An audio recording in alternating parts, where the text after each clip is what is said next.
안녕하세요. 크립토 노마드입니다. 비트코인이 62,000달러를 다시 돌파하면서 상승 동력을 과시하고 있습니다. 억토버의 피날레가 어떻게 장식될지 여러모로 궁금증과 기대감을 키우고 있는 것 같습니다. 알트코인 위주로 투자하시는 분들은 조금은 답답하실 수도 있는 그런 시간인 것 같기도 합니다.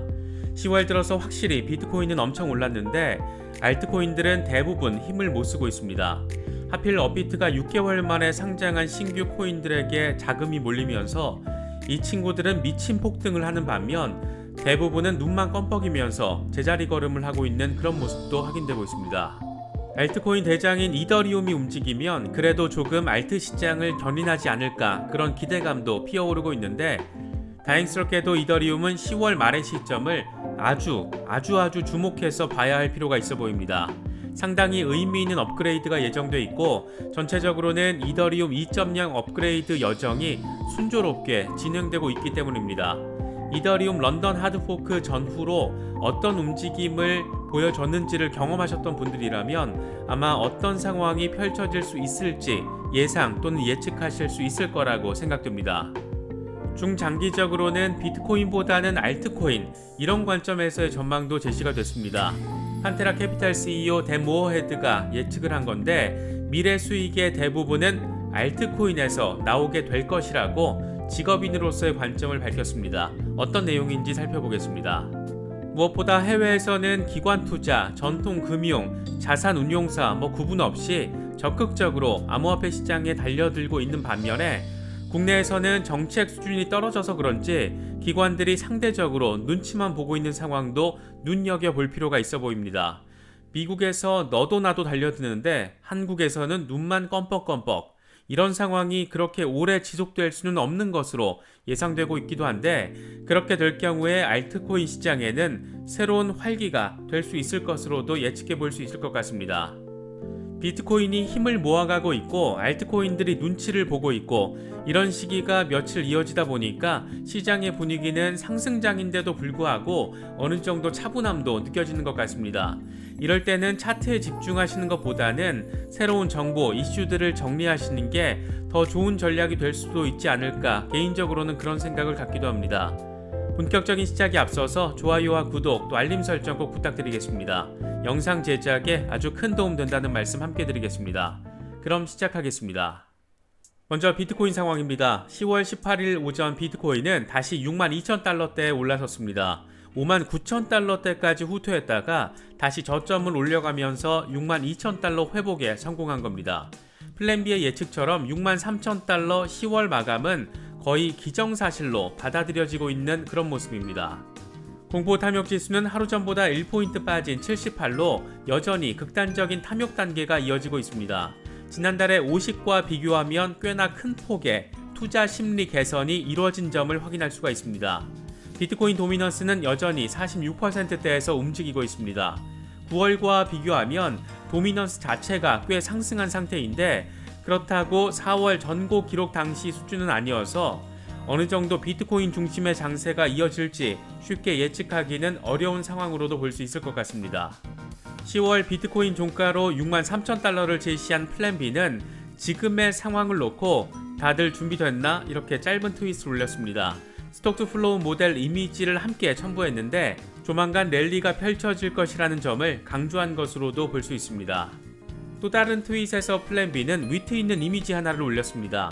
캐주얼 리마인더, 그러니까 혹시나 깜빡했을까 싶어서 알려주는 거야 이런 취지로 짧은 언급을 하면서 상승 랠리 직전에 이제 우리 다 끝났어 이렇게 절망하고 있는 금붕어들, 그러니까 개미 투자자들이 고래 투자자들의 그물망에 잡히려는 직전 모습의 이미지를 함께 올린 겁니다.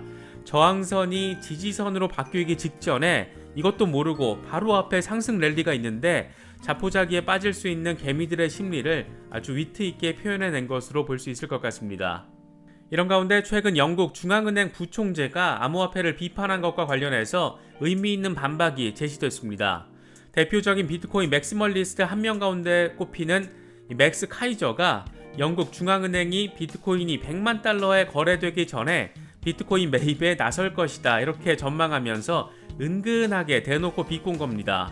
뉴스 BTC 보도 내용을 보면 그는 최근 영국 매체 익스프레스와의 인터뷰에서 비트코인은 현재 법정화폐 은행 시스템의 붕괴를 촉발하도록 설계됐다. 이건 수학적으로 보장된 결과다. 이렇게 밝혔습니다. 그러면서 비트코인이 중앙은행을 사실상 죽이는 것이다. 영란은행의 아픔은 5단계 가운데 두 번째 분노 단계에 있다. 하지만 영란은행은 결국에는 비트코인 채택을 고려할 것이다. 협상의 초기 단계는 CBDC 단계가 될 것이고 이게 실패하면 가격이 50만 달러를 넘을 때 우울증이 오고 100만 달러가 되기 전에는 비트코인을 사기 위해서 분주하게 움직이게 될 것이다. 이렇게 강조했습니다. 이 정도면 사실상 조롱을 한 것으로 봐도 되지 싶은데 다소 쾌감이 느껴지는 것은 기분 탓인지도 모르겠습니다. 단기적으로 연말 랠리, 장기적으로는 의미 있는 급등, 비트코인에 대한 전망은 일단 대체적으로 호의적인 분석과 전망이 더 많은 모습입니다. 다만 아쉬운 것은 비트코인이 원화로 7,500만 원대를 넘긴 그런 상황이지만 대부분의 알트코인이 지난 3월에서 4월 비트코인이 7,500만 원 당시에 그때 상황만큼 회복되지 않고 있다는 겁니다. 특히나 4월 전후로 알트코인들을 매수했다가 폭락장으로 인해서 물려 계신 분들의 경우에는 답답함이 조금은 커질 수도 있는 그런 상황인 것 같기도 합니다. 일단 단기적으로는 비트코인 중심의 강세장이 이어지다가 연말에 알트코인 불장으로 마무리되지 않겠나 이런 분석들이 제시되고 있습니다. 특히 대부분 12월은 알트코인 장으로 마감이 됐던 만큼 플랜 B의 전망처럼 비트코인이 11월과 12월을 거치면서 10만 달러를 돌파하게 된다면 이후 비트코인이 숨고르기에 들어갈 때 알트코인 불장이 펼쳐지면서 2021년의 피날레를 장식하게 될 것이다. 이런 내용들입니다. 중장기적으로는 사실 비트코인보다는 알트코인에 대한 더 우호적인 전망과 상황들이 펼쳐진 그런 시기이기도 합니다. 먼저 판테라 캐피털의 CEO 댄 모어헤드는 새로운 암호화폐 가격 시대가 열리면 비트코인이 알트코인보다 실적이 떨어질 것이다. 이렇게 예측했습니다. 데일리 호들 보도 내용을 보면 댄 모어헤드는 판테라 캐피털이 비트코인에서 큰 이익을 얻었지만 앞으로 암호화폐 분야에서 이익은 알트코인 투자에서 나올 것이다. 이렇게 전망했습니다. 그는 판테라 비트코인 펀드 창립 이후 수익률은 67,000%에 달한다. 하지만 미래 수익의 대부분은 비트코인 이외의 토큰에서 얻을 것으로 생각한다. 일부 사람들에게는 이단처럼 들리겠지만 이게 내 직업적인 의견이다. 이렇게 설명했습니다. 그러면서 이는 1998년 미래 테크 주식의 수익 대부분은 마이크로소프트 이외의 기업에서 나온다라고 예측하는 것과 같은 거다. 이후에도 마이크로소프트는 몇 년 동안 10배 가까이 올랐지만 80% 이상의 테크 기업 투자 수익은 다른 곳에서 나왔다. 이렇게 덧붙였습니다. 당시 마이크로소프트의 시가총액은 2,180억 달러였고 애플은 35억 달러, 아마존은 22억 달러였습니다. 페이스북은 아직 세상에 없던 때였습니다. 즉 댄 모어헤드는 마이크로소프트를 비트코인에, 나머지 애플과 아마존, 페이스북을 알트코인에 비교한 것으로 볼 수 있는데 개인적으로는 나름 일리 있는 분석이다 이렇게 생각이 되기도 했습니다. 특히 국내 시장의 특수성을 생각하면 머지않아 국내 거래소에도 국내 기관 자금의 대규모 유입 상황 생각해 볼 수 있다는 점에서 알트코인 시장에도 중장기적으로는 활기가 펼쳐지는 상황도 생각해 볼 수 있을 것 같습니다. 지금 당장은 다소 수준 낮은 규제 정책으로 인해서 여러모로 기관들도 상당한 눈치를 보고 있는 그런 상황인데 미국 등에서는 이미 기존 금융기관, 자산운용사들 구분 없이 아주 적극적으로 뛰어들어서 이미 수익을 실현하고 있다는 점에서 계속해서 국내 기관들이 바보처럼 눈만 깜빡이는 상황 그렇게 길게 이어지지 않을 거라는 전망도 제기되고 있습니다. 이 부분은 크립토로미가 정리했습니다. 글로벌 관점으로 보자면 암호화폐 시장은 새로운 미래 먹거리로 평가받고 있는 상황입니다. 미국을 중심으로 규제를 하면서도 동시에 시장을 선점하려는 노력이 함께 이어지고 있는 모습입니다. 미국에서 비트코인 ETF가 출시된 상황만 놓고 봐도 새로운 시장에 대한 관심과 노력, 규제 등 3박자가 함께 진행되고 있습니다. 하지만 국내에서는 분위기가 사뭇 다릅니다. 사회적인 분위기도 투기적 성격에만 방점이 찍히는 경우가 여전히 적지 않고 규제 당국의 규제와 정책 수준은 함량 미달이라는 평도 상당한 모습입니다. 이렇다 보니 국내 금융기관과 자산운용사들은 적극적으로 시장 대응을 하지 못한다는 지적도 나오고 있습니다. 암호화폐 시장과 블록체인 혁신이 앞으로 더 커질 것이라는 점은 기정사실로 받아들여지고 있는데 국내에서만 이런 상황이 이어지다 갈라파고스 신드롬에 빠져서 글로벌 경쟁력 자체가 형성되지 못할 것이라는 우려도 나옵니다. 요즘 NFT 시장과 관련해서 가장 적극적으로 나서는 대표적인 곳은 미국의 비자카드입니다. 직접 NFT를 구매해 투자자로 나서는가 하면 NFT를 구매, 저장, 활용할 수 있는 인프라 구축 계획까지 밝힌 상태입니다. 미국 최고 은행인 뉴욕 멜론의 경우에는 이미 암호화폐 커스터디 시장에 진출하겠다고 선언하면서 사실상 암호화폐 거래소 기능을 수행하겠다는 의지를 밝힌 상태입니다. 시대 변화에 안주하고 변화를 거부하는 대신 혁신을 적극적으로 받아들이면서 새로운 도약의 의지를 내비친 것이라는 평이 나오기도 했습니다. 국내에서는 돈나무 언니로 잘 알려진 캐시우드의 아크인베스트는 암호화폐 시장과 관련해서는 상징적 의미를 갖게 될 정도로 브랜드 가치를 키웠습니다. 그레이스케일의 경우에는 적극적인 시장 대응을 통해 트렌드를 직접 만들고 주도하는 모습을 보이면서 금융시장의 신흥 강자로 이미 자리를 잡은 상황입니다. 여기저기서 암호화폐 시장을 선점하려는 노력이 이어지고 있지만 국내에서는 사실상 교착 상태에 빠져 있는 모습입니다. 대형 은행들이 암호화폐 커스터디 사업에 진출하긴 했지만 지분 투자나 합작회사의 형태입니다. 직접적으로 주도권을 갖고 달려들지 않는다는 점에서 외국과는 분위기 자체가 다릅니다. 물론 가장 큰 이유는 금융당국입니다. 여전히 국내 규제 당국의 수준은 과거에 머무르고 있고 이렇다 보니 금융기관들은 눈치를 보면서 이러지도 저러지도 못하고 있는 상황인 것입니다. 그래도 다행인 것은 미국 연방정부 차원에서 암호화폐 시장을 단순히 규제만 하는 게 아니라 혁신 산업으로서 육성하겠다는 의지를 밝혔다는 점입니다. 또 관심을 모았던 비트코인 ETF 역시 첫 발을 뗐다는 점도 눈여겨볼 필요가 있어 보입니다. 미국이 이런 방향으로 움직이면 국내 규제 당국도 따라하기에 나설 가능성도 충분하다는 점도 고려해 볼 수 있습니다. 국내 암호화폐 4대 거래소 이용자 수는 600만 명에 육박하는 것이 지금의 상황입니다. 안정적인 제도화 과정에서 거대 기관 자금이 몰려들고 여러 알트코인으로 자금이 분산될 경우 국내 암호화폐 시장에서도 새로운 도약 지점이 만들어질 가능성도 제기되고 있습니다.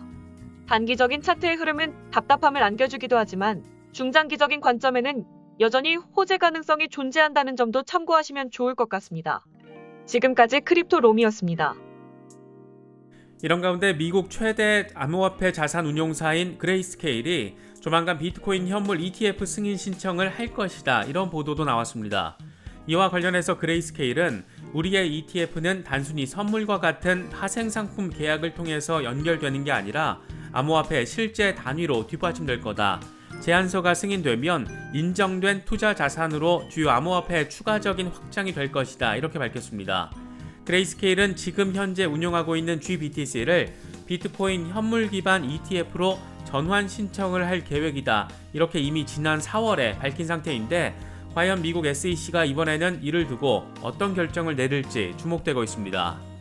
일각에서는 연말 알트코인 불장이 이루어지기 전에 알트 대장인 이더리움이 분위기를 충분히 주도할 것이다, 이 같은 전망도 나오고 있습니다. 특히 이런 전망이 그럴싸하게 받아들여지는 것은 10월 27일 의미 있는 호재가 예고돼 있기 때문입니다. 이더리움 2.0의 메인넷인 이더리움 비콘 체인의 알테어 하드포크가 진행되는 날입니다. 알테어 하드포크는 비콘 체인의 첫 하드포크인데 인센티브와 페널티 조정을 핵심 내용으로 담고 있습니다. 이를 통해서 비콘 체인 검증자는 자신이 담당하는 트랜잭션을 검증하지 못할 경우에 추가적인 불이익을 감수해야 합니다. 단순화시켜서 표현하자면 이더리움 스마트 컨트랙트를 더욱더 정교하게 만들어가는 과정의 일환으로 볼 수 있습니다. 지난 8월 5일 이뤄진 이더리움 런던 하드포크 전후 상황을 기억하시는 분들이라면 의미 있는 업그레이드 전후 시점에 의미 있는 시세 상승이 펼쳐질 가능성도 충분히 존재한다라는 점을 아실 겁니다. 물론 업그레이드 이슈가 꼭 시세 급등을 의미하는 것은 아니지만 핵심 메이저 프로젝트의 의미 있는 업그레이드는 시세 여부와 상관없이 기본적인 체크가 필요한 이슈가 아닐까 생각됩니다. 특히 런던 포크 전후로 이더리움의 경우에는 원화로 200만원대에서 380만원대로 치솟았던 만큼 여차하면 이더리움의 신고가 경신도 이번 알테어 하드포크 전후로 기대해 볼 수 있는 그런 상황이라는 점도 참고하시면 좋을 것 같습니다. 이번에 준비한 영상은 여기까지입니다. 영상이 도움이 되셨다면 좋아요와 구독, 또 알림 설정 꼭 부탁드리겠습니다. 영상 제작에 아주 큰 도움 된다는 말씀 함께 드립니다. 언제나 성토하시기를 기원하겠습니다. 시청해주셔서 감사합니다. 지금까지 크립토 노마디였습니다.